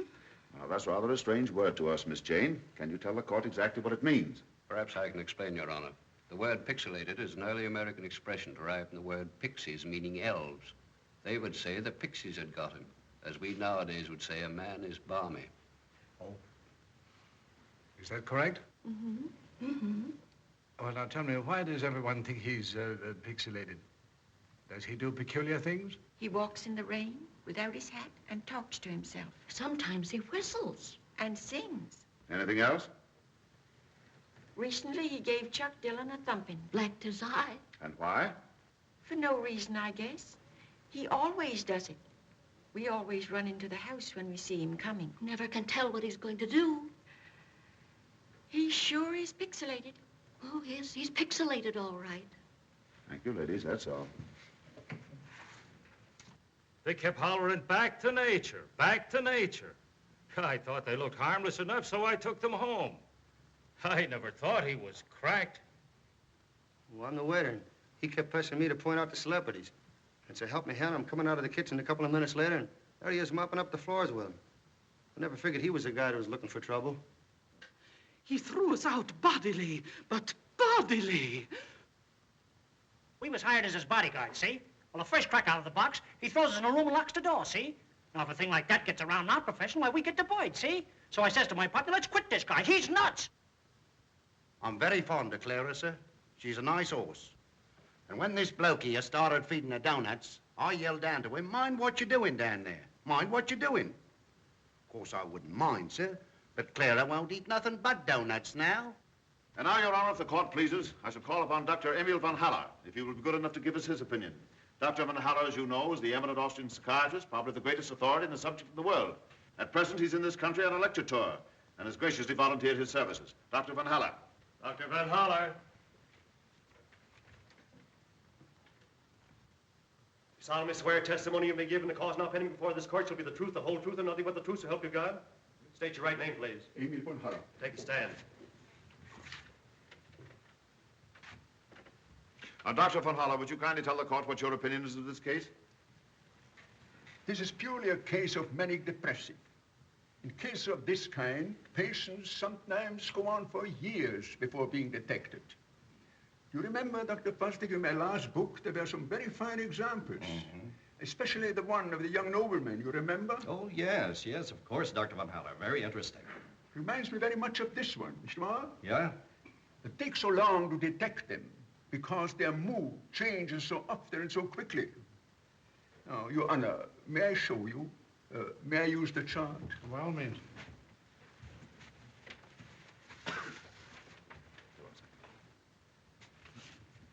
Below here, they are extremely depressed, melancholy, impossible to live with, and often become violent. From this mood, the manic depressive might gradually change until they reach this state. Here is lucidity. Here they're perfectly normal as you or I. Assuming, of course, that we are normal. Then the mood changes again until they reach this state, a state of highest exaltation. Here everything is fine. Here the world is beautiful. Here they're so elated, how to express it? They would give you their shirts off their backs. Dr. Van Halle, how would you say that applied to Mr. Deeds' case? The symptoms are obvious. While he was here, on top of the wave, he felt nothing but kindliness and warmth toward his fellow men. He wanted to have them around him, so he decided to give a big reception. But in the meantime, his mood has changed. He's now at the bottom of the wave, depressed, melancholy. So when his guests arrive, he throws them out. They are now his imaginary enemies. Other instances of high elations are when he plays his tuba, when he writes his poetry, when he chases fire engines in the desire to help humanity. This is contrasted with his present mood, which is so low that even the instinct for self-preservation is lacking. Oh, der Mann ist verrückt. Your Honor, this is decidedly a case of manic depressive. Thank you very much, Doctor. Your Honor, we rest.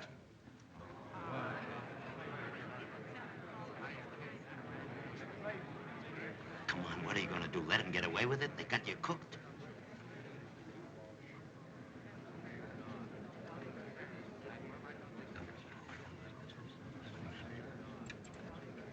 So...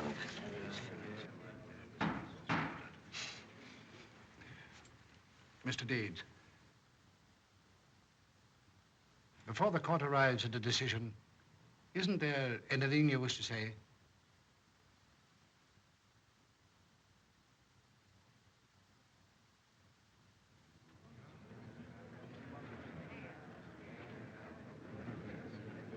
Come on, don't be a sap.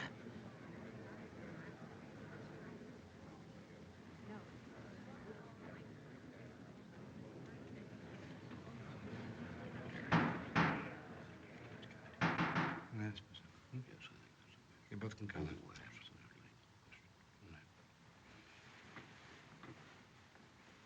Mr. Deeds, in view of the extensive testimony, your continued silence, and on the recommendation of the doctors, the court considers it advisable for your own safety that you be committed to an institution as prescribed by law. You need medical attention, Mr. Deeds. Perhaps in a little while? No, no! No, wait a minute. You can't do it.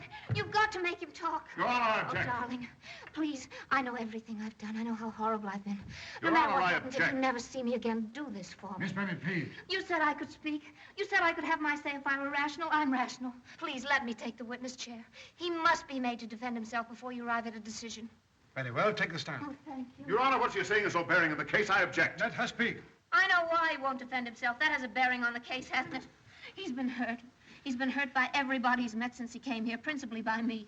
He's been the victim of every conniving crook in town. The newspapers pounced on him, made him a target for their feeble humor. I was smarter than the rest of them. I got closer to him so I could laugh louder. Why shouldn't he keep quiet? Every time he said anything was twisted around to sound imbecilic.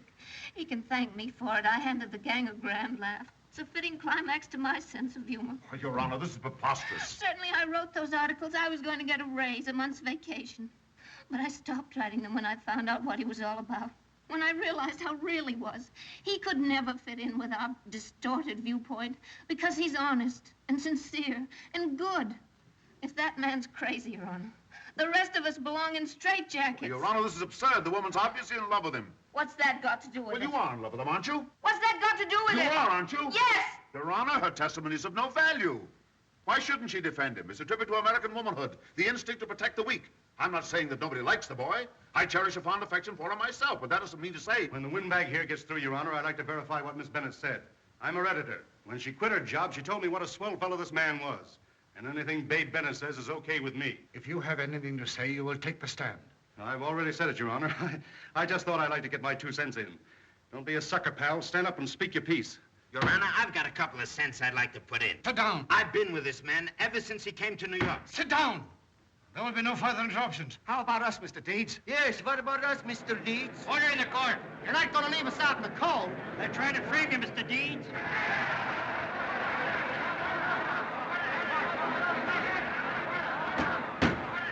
Stop this. Order.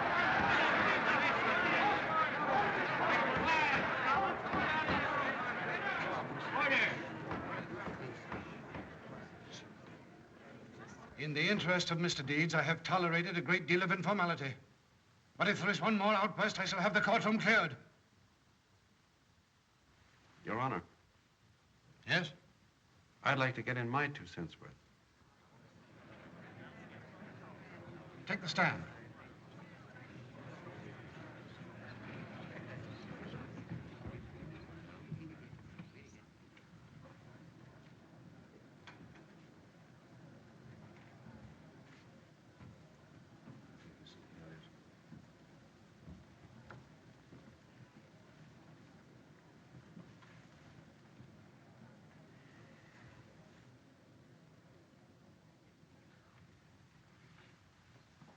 Proceed.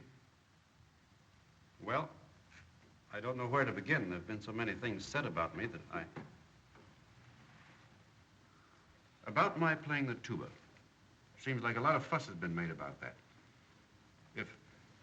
If a man's crazy just because he plays the tuba, then somebody better look into it because there are a lot of tuba players running around loose.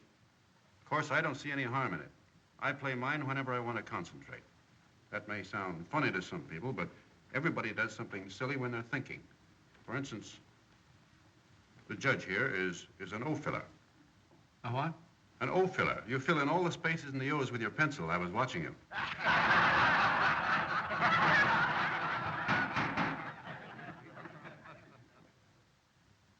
That may make you look a little crazy, Your Honor, just sitting around filling in O's, but I don't see anything wrong because that helps you think. Other people are doodlers. Doodlers? That's a name we made up back home for people who make foolish designs on paper when they're thinking. It's called doodling. Almost everybody's a doodler. Did you ever see a scratch pad in a telephone booth? People draw the most idiotic pictures when they're thinking. Dr. Von Haller here could probably think up a long name for it because he doodles all the time.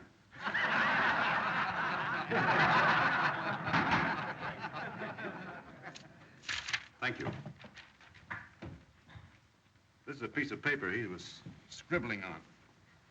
I can't figure it out. One minute it looks like a chimpanzee, and the next minute it looks like a picture of Mr. Cedar. You look at it, Judge.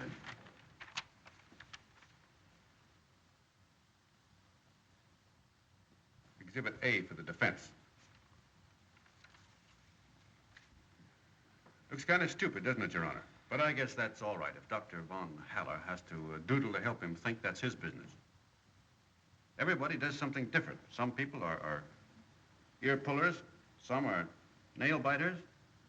That, Mr. Semple over there is a nose twitcher.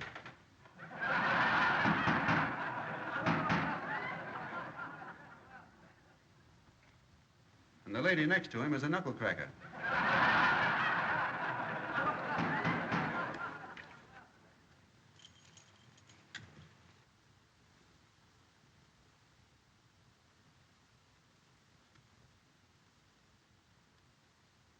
So you see, everybody does silly things to help them think. Well, I play the tuba. Nice work, Toots. Your Honor, this is becoming farcical. I demand that Mr. Deeds dispense with side remarks and confine himself to facts. Let him explain his wanderings around the street in his underclothes, his feeding donuts to horses. Please. Proceed. Mr. Cedar's right. Those things do look kind of bad, don't they? But to tell you the truth, Your Honor, I don't remember them. I guess they happened all right because I don't think a policeman would lie about a thing like that.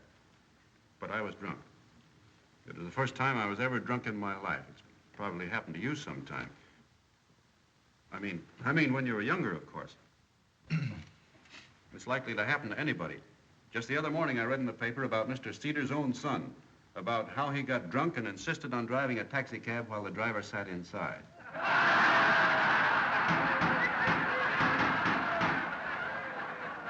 Isn't that so, Mr. Cedar? Isn't that so, Mr. Cedar? Your Honor, I object. Proceed. Now, now about the Faulkner sisters. That's kind of funny. I mean about Mr. Cedar going all the way to Mandrake Falls to bring them here. Do you mind if I talk to them? Not at all. Jane, who owns the house you live in?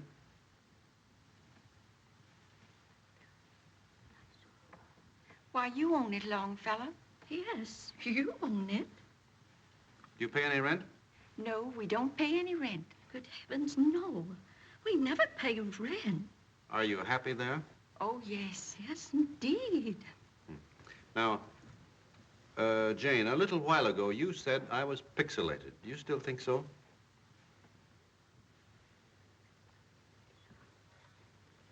Why, you've always been pixelated, Longfellow.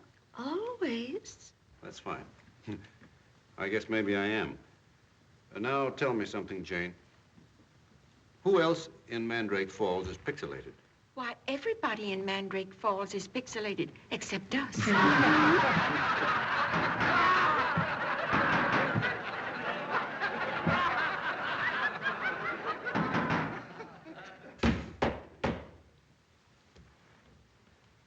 Now, just one more question.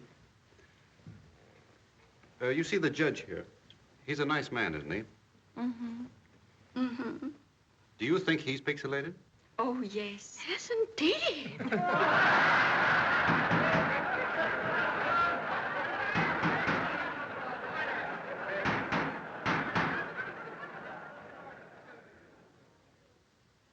Mr. Deeds, you haven't yet touched upon the most important point. This rather fantastic idea of yours to want to give away your entire fortune is, to say the least, most uncommon. Oh, yes. Yes, I was getting to that, Your Honor. Suppose you were living in a small town and getting along fine, and suddenly somebody dropped $20 million in your lap. Supposing you discovered that all that money was messing up your life, was bringing a lot of vultures around your neck and making you lose faith in everybody. You'd be a little worried, wouldn't you? You'd feel that you had a hot potato in your hand, and you'd want to drop it. I guess Dr. Von Haller here would say you were riding on those bottom waves because you wanted to drop something that was burning your fingers. If this man is permitted to carry out his plan, repercussions will be felt that will rock the foundation of our entire governmental system. Please, Mr. Cedar. Proceed. Personally, I don't know what Mr. Cedar's raving about. From what I can see, no matter what system of government we have, there'll always be leaders and always be followers. It's like the road out in front of my house. It's on a steep hill. Every day I watch the cars climbing up. Some go lickety-split up that hill on high, some have to shift in a second, and some sputter and shake and slip back to the bottom again. Same cars, same gasoline, yet some make it and some don't. And I say, the fellows who can make the hill on high should stop once in a while and help those who can't. That's all I'm trying to do with this money, help the fellows who can't make the hill on high. What does Mr. Cedar expect me to do with it? Give it to him and a lot of other people who don't need it? If you don't mind, Your Honor, I'll ride on those top waves for a minute. Hey, all you fellas up there. All those who applied for a farm, stand up. See all those fellas? They're the ones I'm trying to help. They need it. Mr. Cedar and that Mr. Semple don't need anything. They've got plenty. It's like I'm out in a big boat and I see one fella in a rowboat who's tired of rowing and wants a free ride, and another fellow who's drowning. Who would you expect me to rescue? Mr. Cedar, who's just tired of rowing and wants a free ride, or those men out there who are drowning? Any 10-year-old child will give you the answer to that. All right, fellas, thank you. Sit down. Now, my plan was very simple. I was going to give each family 10 acres, a horse, a cow, and some seed, and if they work the farm for 3 years, it's theirs. Now, if that's crazy, maybe I ought to be sent to an institution. But I don't think it is, and what's more, Mr. Cedar doesn't either.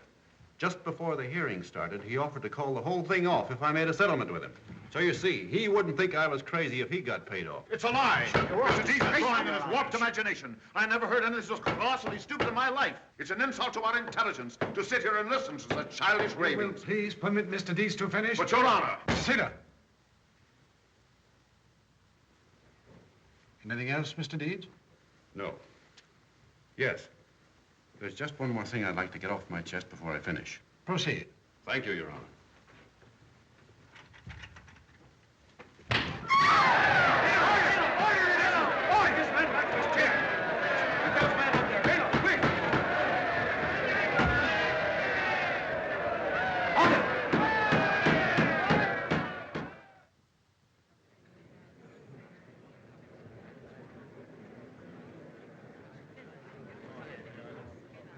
Remain seated and come to order. The court is again in session.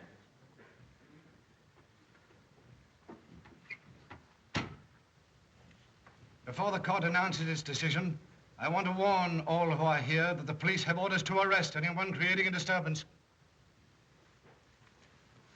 Mr. Deeds, there has been a great deal of damaging testimony against you. Your behavior, to say the least, has been most strange. But in the opinion of the court, you are not only sane, but you're the sanest man that ever walked into this courtroom. Case dismissed.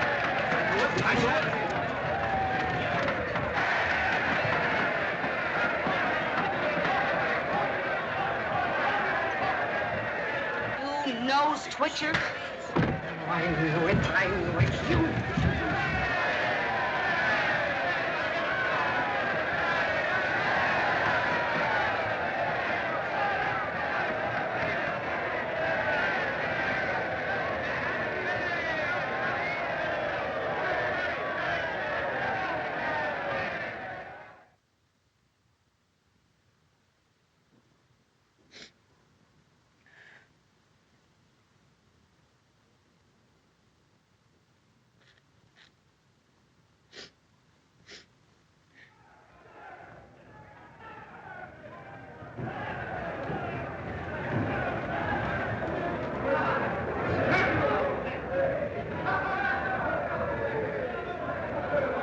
Still pixelated. He sure is.